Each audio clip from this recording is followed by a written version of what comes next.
Bonjour à tous, merci pour votre présence.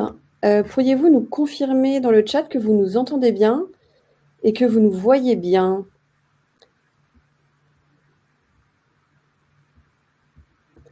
Sylvain, Thomas, si vous pouvez dire quelques mots juste pour Bonjour à toutes. confirmer que Bonjour.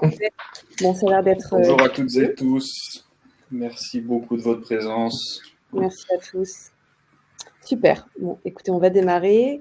Le sujet qui nous rassemble aujourd'hui, c'est le GreenOps et notamment quelles actions concrètes et immédiates est-ce que l'on peut mettre en place et quels indicateurs nous permettent effectivement d'aboutir un petit peu à cette ambition-là. On va en parler un petit peu plus dans le détail durant cette heure qui va arriver. Cette table ronde, ce contenu autour du Green IT, du GreenOps, s'inscrit plus largement dans une dynamique de contenu en fait qu'on essaye de mettre en place chez Synapsys.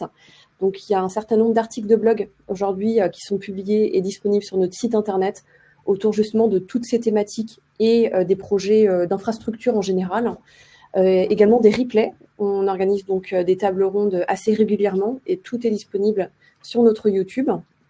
Et puis également donc des livres blancs, donc des publications, on va dire, un petit peu plus détaillées, hein, qui permet effectivement d'aborder des aspects méthodologiques ou organisationnels sur justement ces réflexions autour du Green IT ou de l'infra en général. Quelques mots sur Synapsys. Donc, nous sommes une société de services spécialisée dans les projets d'infrastructure IT. Nous sommes 180 au sein de l'entreprise, avec des consultants donc spécialisés sur le cloud, le digital workplace, le DevOps, la cybersécurité, également la data, le Green IT et la transformation des systèmes d'information. Donc, on existe depuis 12 ans. Et nous sommes positionnés donc à Lille, à Paris, à Lyon, ainsi qu'à Kuala Lumpur. Donc j'ai le plaisir pour cette table ronde autour du GreenOps d'être avec deux experts aujourd'hui, Sylvain et Thomas. Sylvain, si tu veux dire quelques mots sur ton parcours. Alors déjà, bonjour à tous. Donc, je suis architecte cloud pour Synapsys depuis à peu près 9 mois. Et ça fait 19 ans que je travaille, hein. Donc, avant d'être architecte cloud, j'étais architecte tout court et puis encore avant intégrateur. Et je viens d'une toute petite société auparavant qui s'appelle AWS. Donc, j'ai une forte coloration sur le cloud. Top. Et Thomas. Eh bien, bonjour à toutes et tous. Donc moi, j'interviens ici dans ma qualité d'expert Green IT. J'ai rejoint Synapsys aussi il y a quelques mois. J'ai quelques années d'expérience dans le domaine donc de la transformation et de la transition écologique et numérique.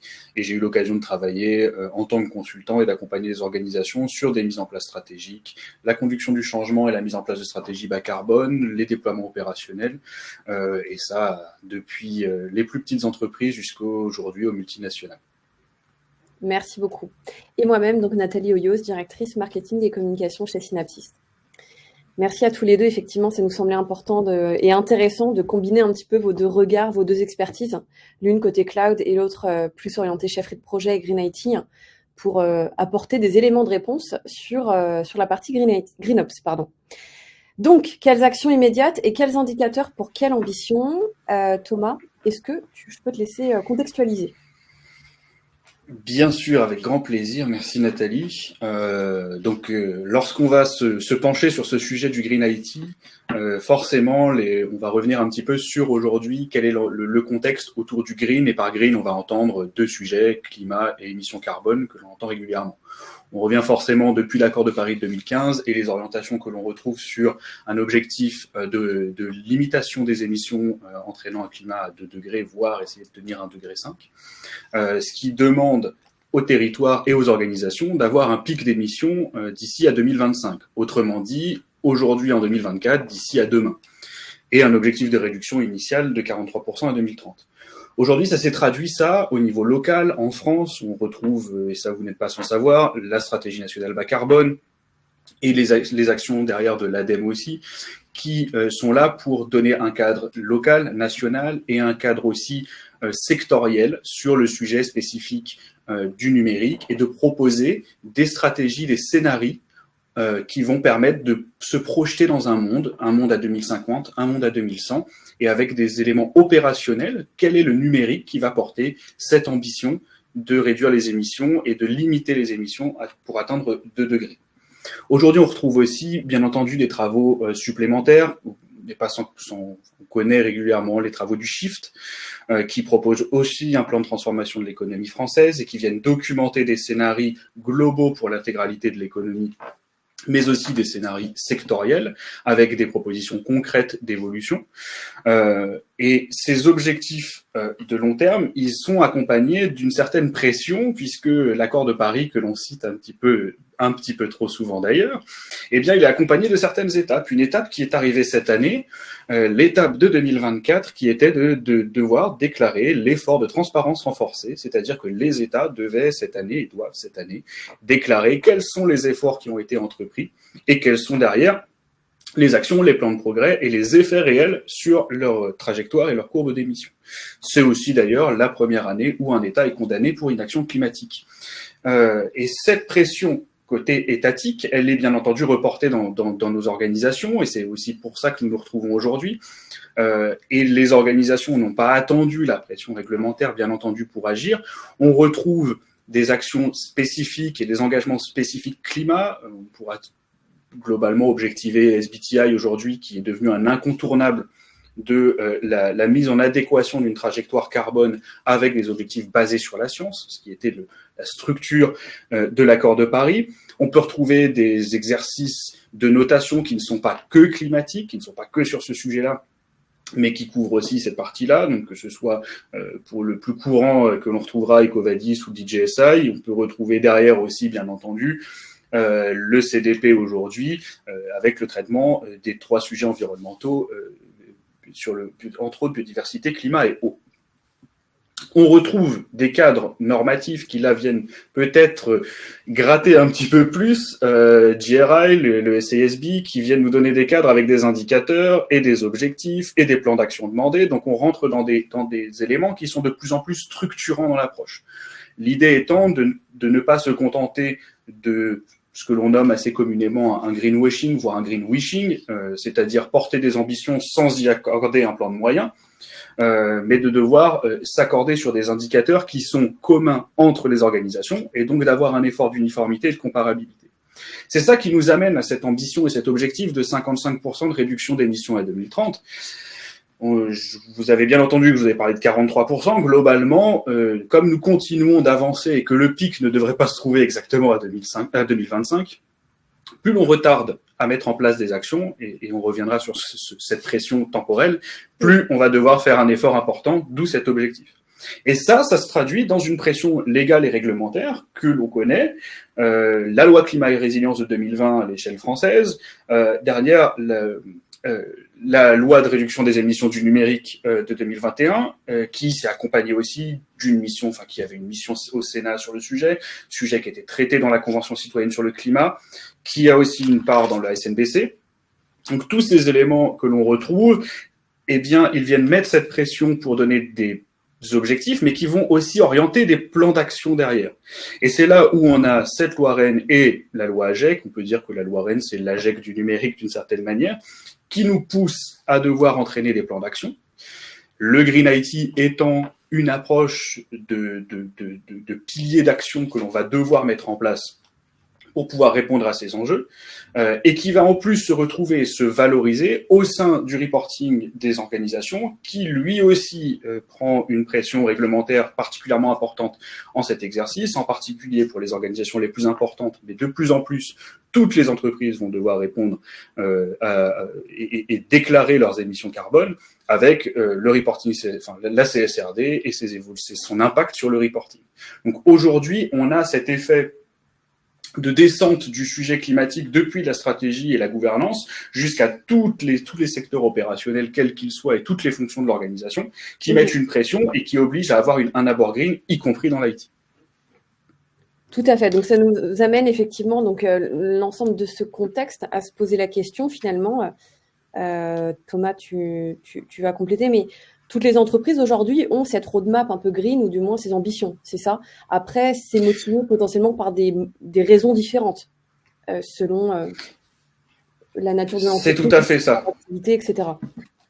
C'est tout à fait ça. Depuis l'individu jusqu'à la gouvernance, on s'interroge justement de savoir quelle est la raison. Est-ce qu'on est sur une pression réglementaire, une pression stratégique, une volonté individuelle, une culture RSE qui transparaîtrait. Et c'est d'ailleurs très intéressant de s'interroger collectivement sur aujourd'hui quels sont les leviers, quels sont les moteurs d'engagement dans une démarche alors green et plus spécifiquement dans notre cas green IT bien sûr. Exactement. Donc d'ailleurs, on a préparé un petit sondage pour se rendre compte un petit peu des moteurs justement qui sont présents au sein des entreprises et les raisons pour lesquelles vous êtes là aujourd'hui et pour lesquelles vous vous intéressez un petit peu à ce sujet.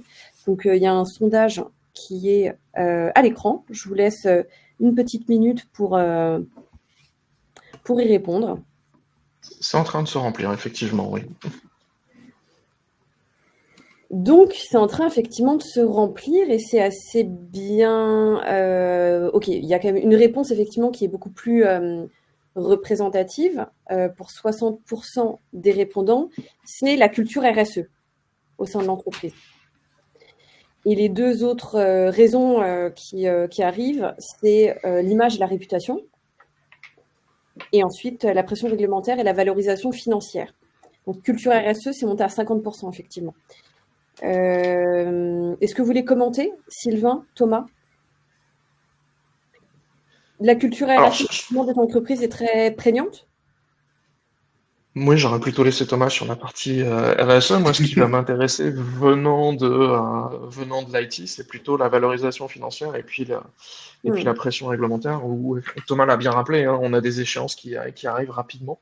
On en reparlera un petit peu plus tard, mais effectivement, c'est intéressant de voir que la valorisation financière arrive en troisième raison. Souvent, c'est le moteur, malheureusement, de beaucoup de choses, c'est la finance. Mais cela dit, c'est très intéressant de voir que justement, pour le coup, ça n'est pas ça qui arrive en premier. Super. Oui, alors je permets un petit rebond. C'est vrai que peut-être que l'on a un tout petit biais de par le fait que l'on se retrouve autour de ce sujet de green. Donc on peut tous être motivés par une culture et une connaissance qui nous amène ici. C'est clair que c'est un moteur. C'est vrai qu'aujourd'hui, c'est pas forcément celui qui transparaît le plus. Mais cet aspect culturel, il est indispensable de toute façon à mener toute opération puisque c'est un des piliers de sensibilisation et de formation qui est nécessaire à la transition. Et qu'il y a une vraie prise de conscience. Une personne dans le chat justement nous disait dommage de ne pas pouvoir répondre que l'on a juste la volonté de le faire. Finalement, la culture RSE contribue à cette volonté, on va dire, cette prise d'initiative, entre guillemets, de vouloir faire changer les choses. Donc ça y contribue. Très bien. Donc Green IT, Green Ops. Finalement, quelle différence entre les deux? Alors oui, on va revenir rapidement là-dessus. Je pense qu'on s'entend tous sur cette définition. Le Green IT, enfin l'IT en général de toute façon, donc c'est 2,5% d'émissions, 10% de consommation d'énergie en France, et globalement à l'échelle du monde, c'est 4% des émissions et 4% d'électricité à peu près. Le Green IT, c'est-à-dire l'IT, pardon, petit lapsus, c'est l'équivalent de l'aérien, mais avec une croissance de 8% par an, donc une croissance assez énorme des émissions et donc de la consommation électrique. Et bien justement, le Green IT en général, c'est 5 piliers. On les connaît, la sobriété, l'éco-conception, la partie éthique, formation, sensibilisation, économie circulaire et achat responsable. Ça, c'est le Green IT en général et qui adresse les émissions de fonctionnement et les émissions d'infra, que ce soit les infrastructures serveurs réseau et les infrastructures device, les terminaux utilisateurs. Donc on sait que globalement, quand on adresse le sujet Green IT en général, et ça pourrait être l'objet d'autres échanges ou d'autres articles, etc., on va aborder un principe sur de l'achat responsable dans la chaîne de valeur, d'éco-conception pour diminuer l'impact aussi au niveau des terminaux. Là, on va s'adresser uniquement sur la partie Green Ops, c'est-à-dire la gestion opérationnelle des services informatiques, donc pas d'infra, c'est pas le but, et derrière, pas d'autre chose que les émissions de consommation des systèmes de l'organisation. Et c'est le sujet aujourd'hui pour recentrer sur les méthodos et les indicateurs qui vont permettre de diminuer ces émissions d'usage de l'IT. Tout à fait. Sylvain, donc effectivement, d'ailleurs, je ne l'ai pas dit, mais n'hésitez surtout pas à poser vos questions dans le chat tout au long de la table ronde. On est vraiment là pour y répondre en direct, donc n'hésitez pas. Vas-y, Sylvain, je t'en prie. Oui, effectivement, on saura vous répondre sans difficulté. Donc, quand on parle d'un contexte de Green Ops, on parle bien pas de Green IT, hein. Thomas l'a bien précisé juste avant. On parle vraiment de contextualisation de vos usages de votre informatique côté serveur et forcément ayant une coloration fortement cloud de mon côté, on parlera plutôt de cette typologie d'usage. Et donc votre DSI, globalement, elle a toutes les informations pour piloter, organiser et démarrer une transformation. Pourquoi est-ce qu'elle a toutes ces informations? Parce que c'est elle qui, en fait, centralise l'intégralité de vos données et c'est elle aussi qui a un point de concentration de l'ensemble de vos informations. Donc, c'est pour ça que quand on parle de transformation vers du verdissement de vos infrastructures, on est à un moment ou à un autre obligé de passer par sa DSI. Et votre DSI, elle a un poids qui est extrêmement important dans votre IT, dans votre infrastructure. C'est elle qui va gérer, on va dire à peu près 90 à 95% de vos opérations. Donc quand je parle d'opérations, c'est les opérations informatiques. On n'est pas sur des métiers annexes à l'informatique. On pourrait prendre par exemple euh, des spécialistes en chaîne d'approvisionnement. On parlera juste de la partie informatique et pas de la partie approvisionnement. Donc votre IT, elle a un poids qui est extrêmement conséquent qui a des dépenses en énergie qui sont pas négligeables et qui sont évidemment évaluables. Cependant, quand on parle de l'IT, souvent ce qui est complexe, ça va être de savoir comment évaluer sa consommation actuelle. Euh, je sais que Thomas, de temps en temps, il a des remarques intéressantes sur ce sujet-là, mais globalement, savoir d'où l'on part, c'est vraiment le plus compliqué. Et en toute transparence, quand on fait du cloud, c'est plus facile parce que vos fournisseurs vous fournissent des outils. Par contre, quand vous faites de l'informatique plus traditionnelle, c'est là que ça devient extrêmement compliqué de réussir à évaluer l'intégralité de vos dépenses énergétiques. Alors, en plus, comme on est dans un contexte de Green Ops, tout à l'heure sur le transparent précédent, on parlait à la fois des terminaux et des serveurs. La partie terminale, c'est votre poste de travail, votre ordinateur, votre smartphone, puis ça va être à peu près tout, ce qu'on va trouver dans les catégories de terminaux. Cette partie-là, elle est assez complexe à évaluer, mais on a une bonne idée. Quand on est sur la partie serveur, il faut bien distinguer deux choses. C'est d'abord les machines qui ont été construites. Il a fallu, à un moment ou à un autre, dépenser de l'énergie et consommer des ressources naturelles pour fabriquer l'ensemble de vos machines. Et derrière, on a aussi la consommation et l'usage de vos machines. Donc, ces deux aspects sont toujours très complexes à évaluer. La seconde partie, donc la consommation courante, c'est assez simple dans le cloud. C'est pas trop compliqué quand on est on-prem. Par contre, évaluer la consommation pour la construction de vos infrastructures, donc ça va être data center, serveur et terminaux. Ça, c'est beaucoup plus complexe. Et donc, quand on s'engage dans une démarche de Green IT, et ben on se retrouve à essayer d'évaluer des choses qui sont un petit peu compliquées. Et donc, quand on fait des arbitrages à un moment ou à un autre, c'est toujours nécessaire quand on fait des projets de faire des arbitrages de coûts, on a des difficultés à savoir d'où l'on va partir. Donc, cette partie-là, elle est complexe à mettre en place, mais quand on se cantonne à l'usage courant que l'on fait de ces infrastructures, ça reste beaucoup plus simple. Alors Thomas, je sais que tu as un point là-dessus, si tu veux prendre la parole.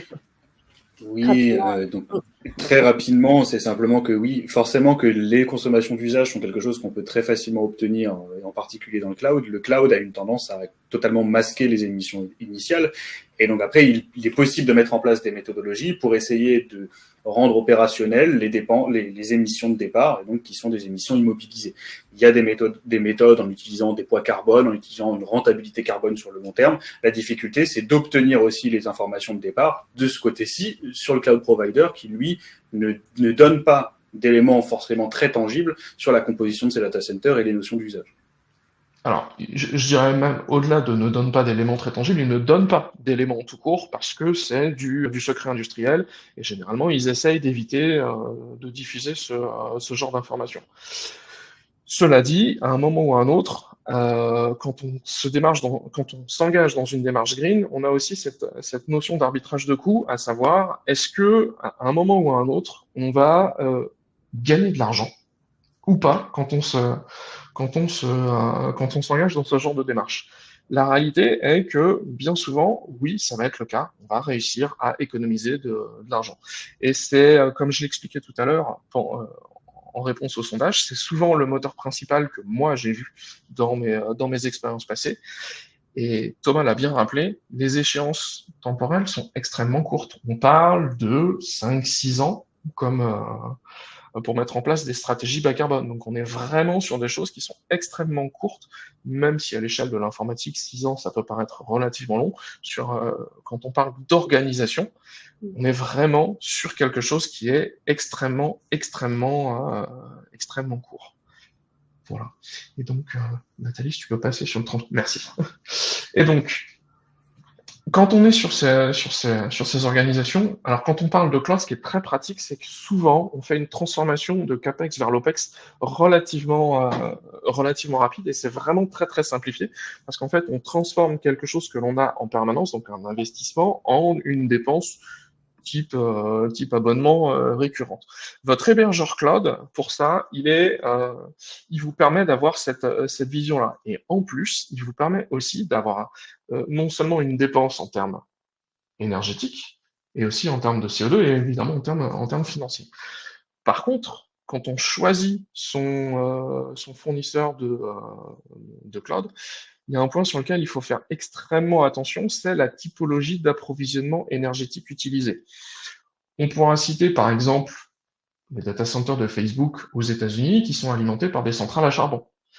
On a la même problématique aussi en Allemagne où l'approvisionnement énergétique des data centers se fait avec de l'électricité, pas vraiment bas carbone puisqu'on est pareil sur du charbon. Quand on est en France, en Irlande, au Royaume-Uni, en Espagne et en Italie, l'approvisionnement énergétique est plus fait avec soit de l'éolien, soit de l'hydroélectrique ou du nucléaire, qui est quand même qui est quand même un petit peu plus bas carbone. Mais bon, bien faire attention à ces hébergements, à ces typologies d'hébergement cloud, et ça, vos fournisseurs de cloud ne sont pas transparents sur ces sujets-là. Il faut, à un moment ou à un autre, aller leur poser la question, leur demander comment fonctionne leur approvisionnement énergétique, et ça peut aussi être un moteur de choix de votre fournisseur de cloud, ou ça peut aussi être un moteur de choix pour vous de savoir comment est-ce que vous allez héberger vos données on-prem, parce que pour rappel, un data center, c'est au moins alimenté par 2 fournisseurs différents d'électricité et 2 fournisseurs d'accès Internet différents. Voilà. Et donc ça, ce choix est assez stratégique. Il faut vraiment y faire attention quand on choisit son hébergeur ou son fournisseur de cloud lorsque l'on est dans une stratégie bas carbone. Quand on est sur une stratégie financière, il n'y a pas de difficulté, les prix sont extrêmement clairs, il n'y a pas de problématique. Par contre, sur la partie green, il faut vraiment aller poser des questions à vos fournisseurs de cloud préférés. Donc, il y a ceux qui sont assez transparents, comme Scaleway en France, qui expliquent clairement d'où vient son électricité. Vous avez aussi OVH qui est assez transparent sur son approvisionnement énergétique. Par contre, quand on va vers les 3 grands clouders américains, donc qu'on soit chez Azure, AWS ou GCP, c'est déjà un petit peu plus compliqué d'avoir des informations sur d'où proviennent cet approvisionnement énergétique. Et bien faire attention aussi à un autre aspect, c'est vos fournisseurs de cloud vous donnent à un moment ou à un autre une illusion que l'ensemble de leurs ressources sont infinies.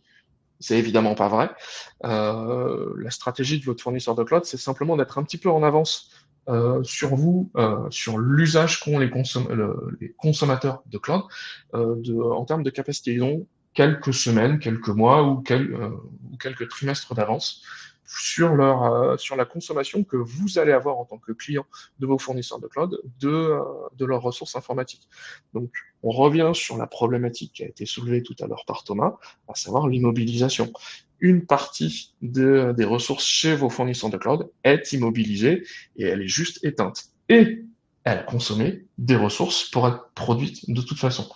Mais vos fournisseurs de cloud ne vous donneront pas d'informations sur la consommation de ressources qui ont été utilisées, ne serait-ce que pour prendre un exemple très simple, AWS produit son propre matériel, produit une partie de ses puces, et vous donnera jamais la liste des fournisseurs avec qui il travaille sur la production de ce matériel. Donc voilà, donc le matériel en place a un impact qui est vraiment pas négligeable du tout.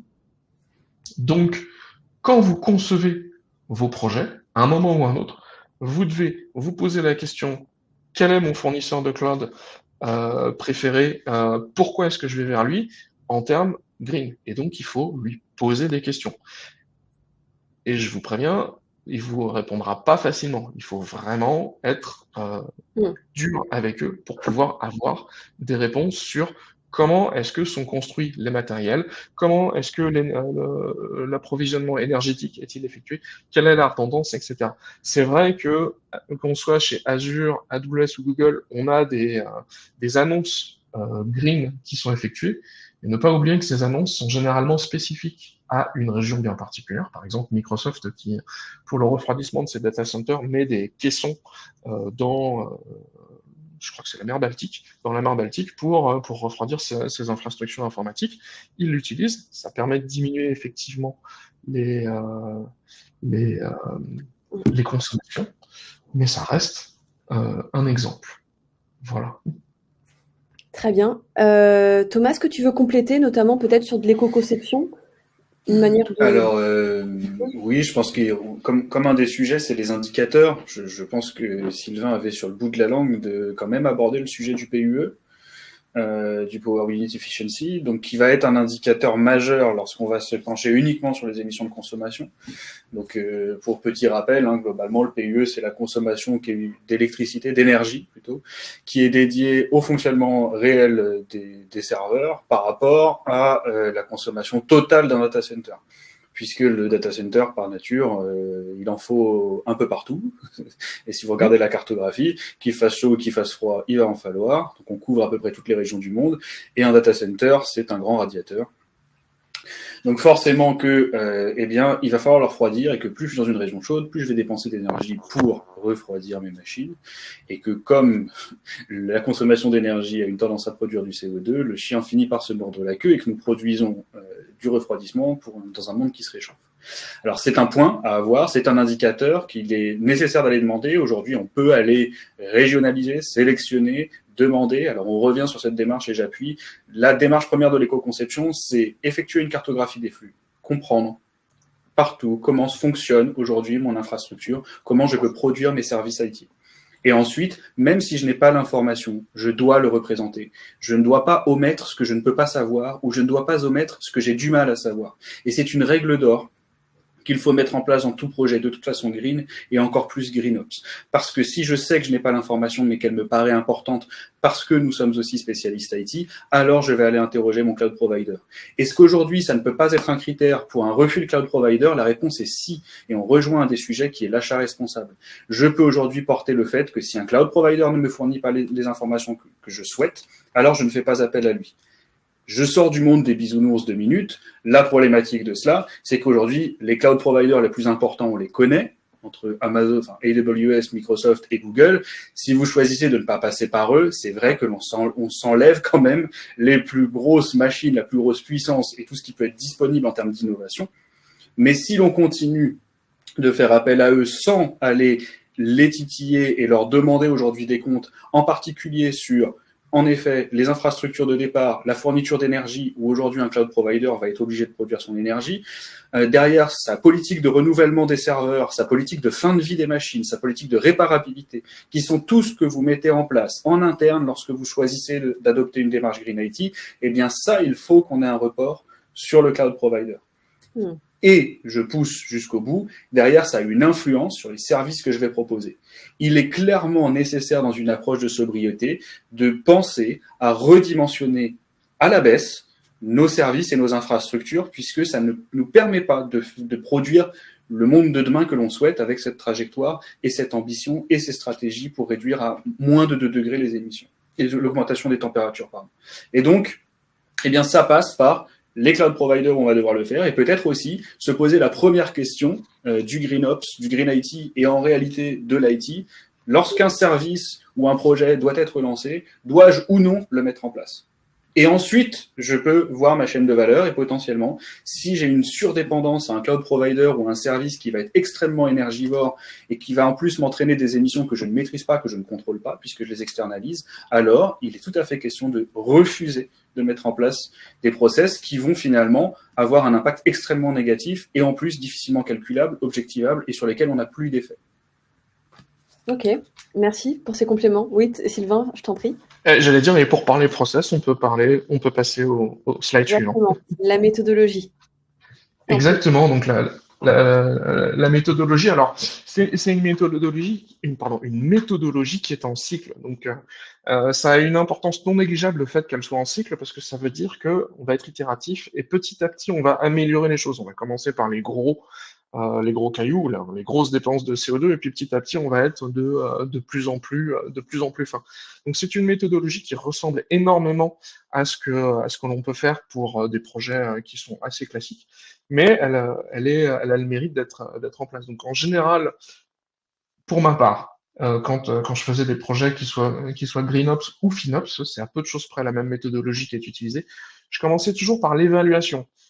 Donc, d'abord, tenter, alors j'en ai beaucoup parlé précédemment, tenter d'évaluer, alors avec vos fournisseurs de cloud, ça va pas trop compliqué, vous avez des calculateurs qui sont disponibles, que ce soit celui d'Azure, de AWS, de Microsoft ou même de l'ADEME, vous avez des calculateurs qui vous permettent d'avoir une évaluation. On n'est pas sur sur un calcul ferme, mais sur une évaluation de vos émissions et de votre consommation de chacune des applications. On est bien au niveau applicatif et on n'est pas au niveau global de l'infrastructure. Donc quand on démarre cette évaluation, c'est bien application par application que l'on va aller calculer ses dépenses et ses consommations énergétiques et environnementales.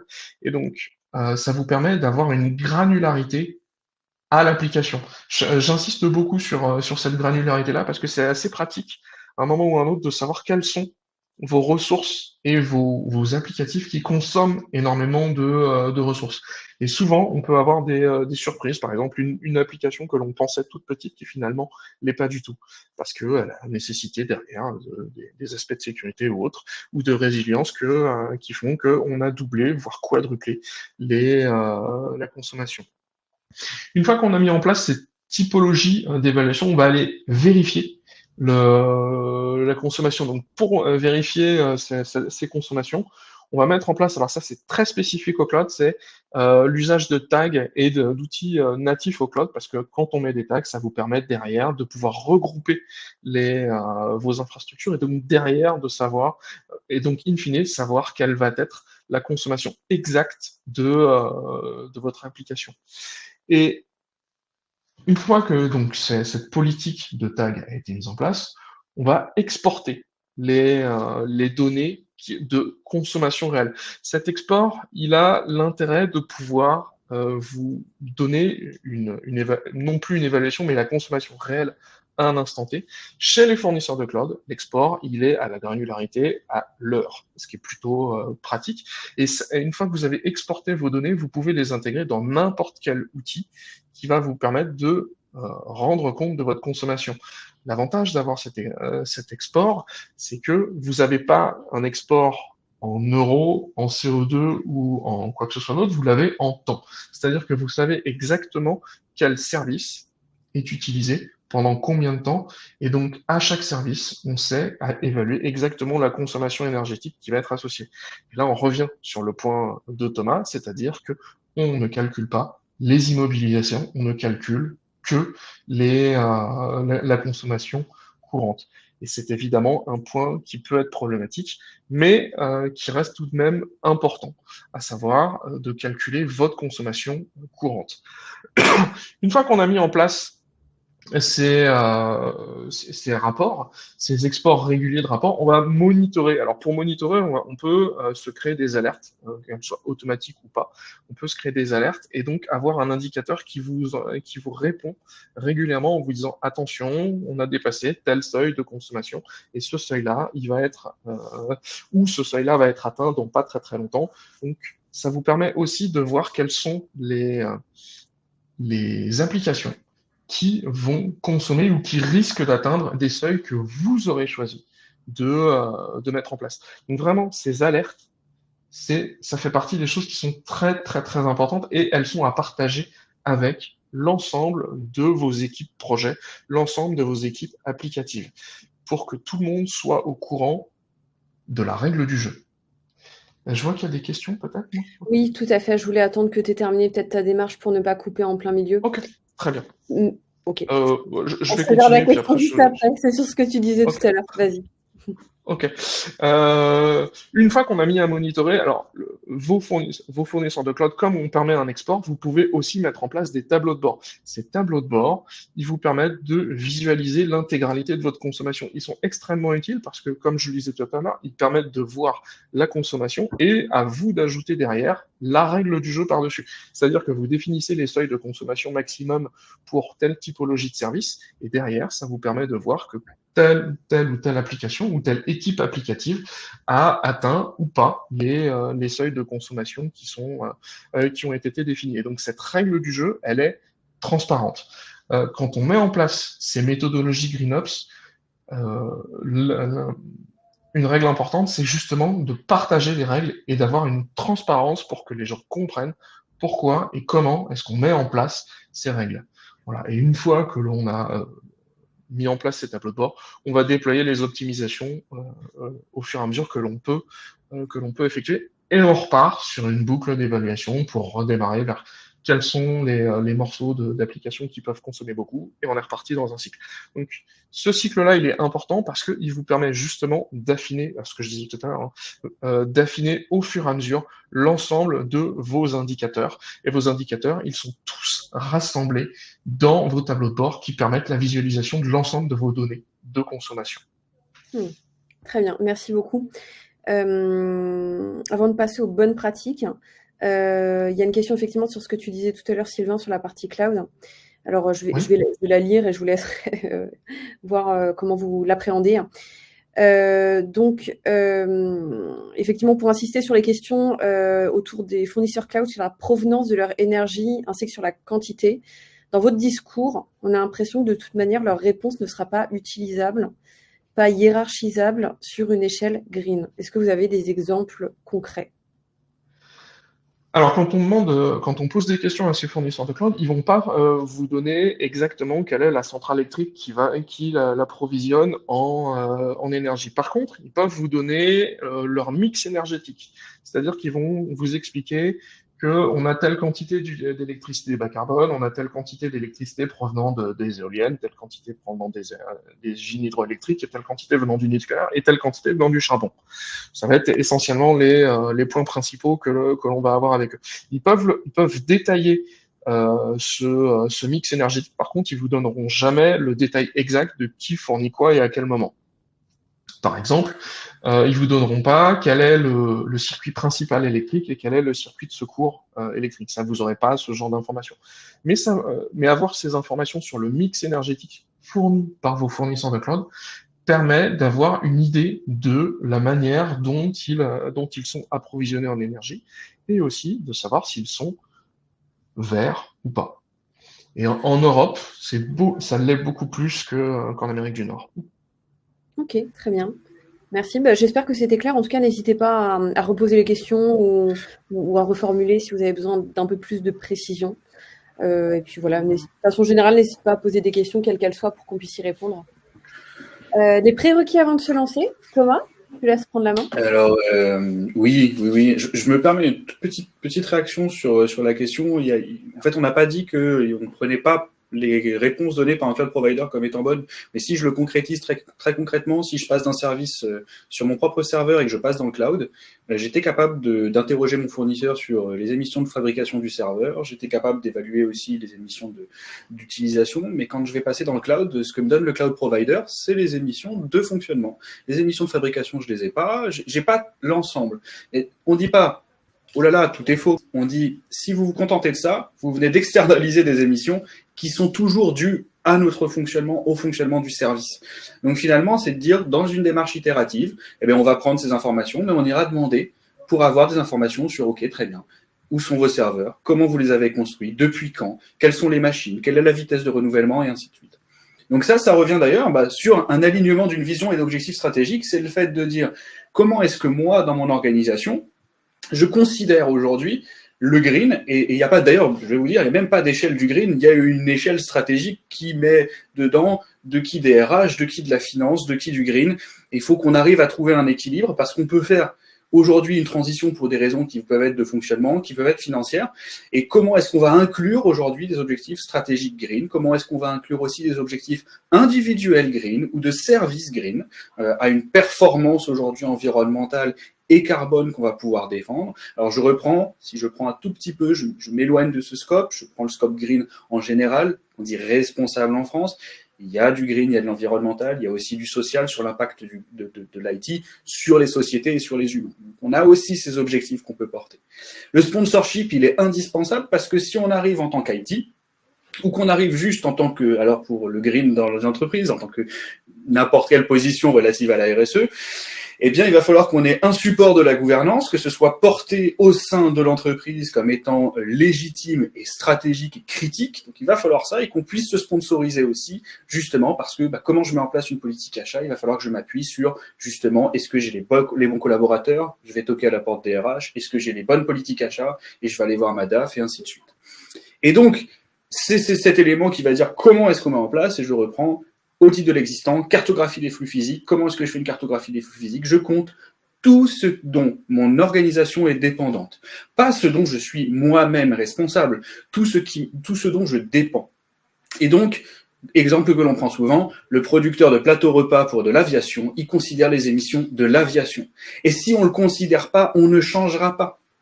Donc c'est pour ça qu'on va aller toquer et gratter des informations, y compris vis-à-vis de notre cloud provider, parce qu'on va vouloir savoir, j'ai besoin que nous changions ensemble. C'est un problème qui est global, que nous adressons, et pour changer ensemble, il faut que j'amène mon cloud provider à changer sa pratique s'il ne le fait pas de lui-même. Et c'est pour ça que tout le monde n'a pas les 50% de gens qui sont motivés par leur conviction et leur connaissance de la RSE. Ils ont beaucoup d'autres enjeux qu'il va falloir guider. Et une fois que j'ai fait un audit de l'existant, que je comprends tout ce dont dépend mon service, mes activités, je reprends ce que disait Sylvain, service par service, activité par activité, application par application, à chaque fois que je mets en place un élément IT, de quoi il dépend dans toute sa chaîne de valeur, et bien une fois que je sais à peu près ces flux, peut-être que je les quantifie très mal, mais ça, c'est pas le plus important. Ce que je vais vouloir, c'est me donner un point de départ, un point d'arrivée et essayer, dans une démarche d'amélioration continue, d'apporter des informations toujours plus précises et toujours plus affinées pour être sûr de mes réponses avant tout. Et c'est là où on met en place une feuille de route qui peut passer par, dans ma démarche GreenOps, de dire très bien, je vais passer sur du cloud public. Dans ma démarche de cloud public, je sais que j'ai sélectionné des providers sur les données d'émission de fonctionnement, mais j'ai aussi adressé le sujet pour essayer d'accompagner vers le fait d'avoir des informations sur le fonctionnement des serveurs et comment moi, en tant qu'organisation, je peux participer au fait que ces immobilisations de départ, eh bien, soit on va les compenser, soit on va essayer de participer avec un cloud provider à réduire, enfin plutôt à augmenter la durée de vie des serveurs. Ça peut faire partie de mes politiques achats. Donc c'est ça qui va compter. Une vision, on le porte, un élément qui est partagé entre les fonctions de l'organisation. On ne peut pas demander à l'IT de faire du green sans avoir eu une formation, une sensibilisation, un accompagnement et des fonctionnements qui sont avec plusieurs services qui s'apportent une connaissance métier et des sujets green. Et derrière, état des lieux, mise en place de politique, et toute politique est bonne. Il faut rester dans cette vision-là. C'est pas parce qu'elle n'est pas assez ambitieuse ou qu'elle ne porterait pas l'objectif qui très souvent, enfin, soyons très clairs, c'est pas parce qu'on n'a pas dit que ce serait neutre en 2050 que c'est pas bon. parce que déjà, quand on dit qu'on est neutre en 2050 et qu'on est une entreprise, on a un petit problème de sémantique, puis l'ADEME l'a rappelé. Donc l'objectif, c'est de dire, je prends mes éléments, je les calculerai mieux demain, et je vais essayer de diminuer les émissions que je connais, que je maîtrise. Et les prochaines, j'apprendrai à les connaître et à les maîtriser, et c'est comme ça qu'on entraîne, en particulier la chaîne de valeur, et pour la partie GreenOps, principalement, nos providers de cloud, et si on prend du Green IT aussi, toute la politique achat, nos providers de terminaux et nos providers de systèmes, ce qui fait que dans l'éco-conception, on va inciter aussi les équipes à s'appuyer sur des services, justement, si je mets en place mon cloud, attention, voici les indicateurs que nous allons devoir piloter. Il faut que l'on rajoute ça absolument dans mon dashboard, et on ne peut pas lancer un projet en ne considérant pas les émissions de fonctionnement qui vont être augmentées forcément nativement par l'usage d'un cloud public, qui souvent s'accompagne du FinOps, avec émissions de fonctionnement augmentées, égale aussi impact financier augmenté. Tout le monde s'y retrouve, et normalement, c'est assez positif comme démarche proactive que l'on fait entre les services. Et ça nous amène de toute façon à mettre en place une série d'actions immédiates, qui va être la suite de nos aventures dans cette présentation, une série d'actions immédiates dont on connaît déjà en grande partie les effets et qu'on peut mesurer dans un temps zéro, où on a décidé de lancer une démarche de GreenOps. Et je redonne la parole à Sylvain sur ce sujet. Alors, pas surtout, mais effectivement, quand on met en place une démarche de GreenOps, en fait, ça ressemble énormément. Excuse-moi, mon micro était coupé. Donc, effectivement, on a 15 minutes devant nous. Donc, n'hésitez pas. C'est le moment de poser vos questions. Donc, on a effectivement essayé de définir des quick wins intéressants qui vous permettent de démarrer votre démarche. Et ensuite, on terminera rapidement par quelques retours d'expérience. Voilà, je t'en prie, Sylvain. Alors, sur les quick wins, donc, la démarche GreenOps et la démarche FinOps se ressemblent beaucoup. Pour la partie consommation, évidemment, pour la partie mobilisation, ce n'est pas du tout le cas, mais pour la partie consommation, ça se ressemble énormément. Et ce qui fait que vous pouvez vous rapprocher de vos CCOE, donc l'équipe cloud que vous avez en interne sur votre DSI, afin de récupérer et de capitaliser sur l'existant. Je suis quasi certain que vous avez tous déjà des tableaux de bord qui sont indiqués en euros ou en dollars. Et donc, transformer ces tableaux de bord avec une indication en CO2 ou en d'autres mesures environnementales n'est pas forcément très très compliqué, surtout que, Thomas l'a dit tout à l'heure, l'ADEME fournit des outils qui permettent justement d'évaluer vos consommations.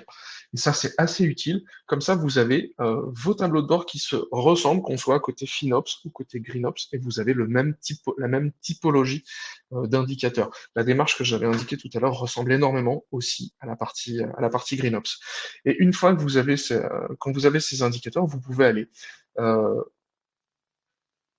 itérer sur l'ensemble de vos indicateurs et améliorer et affiner au fur et à mesure vos indicateurs, comme je l'indiquais, commencer par les plus grosses dépenses de CO2, puis petit à petit, essayer de regarder ce qui peut être diminué.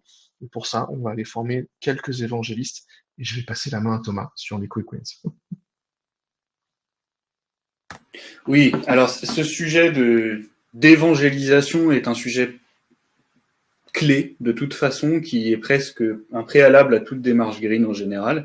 On le retrouve lorsqu'on fait du GreenOps, on doit forcément avoir cette double compétence, cette double compréhension globale, pas uniquement de l'impact environnemental de mon IT ou de mes opérations, mais réellement de comprendre dans quel environnement on se place pour avoir un impact majeur.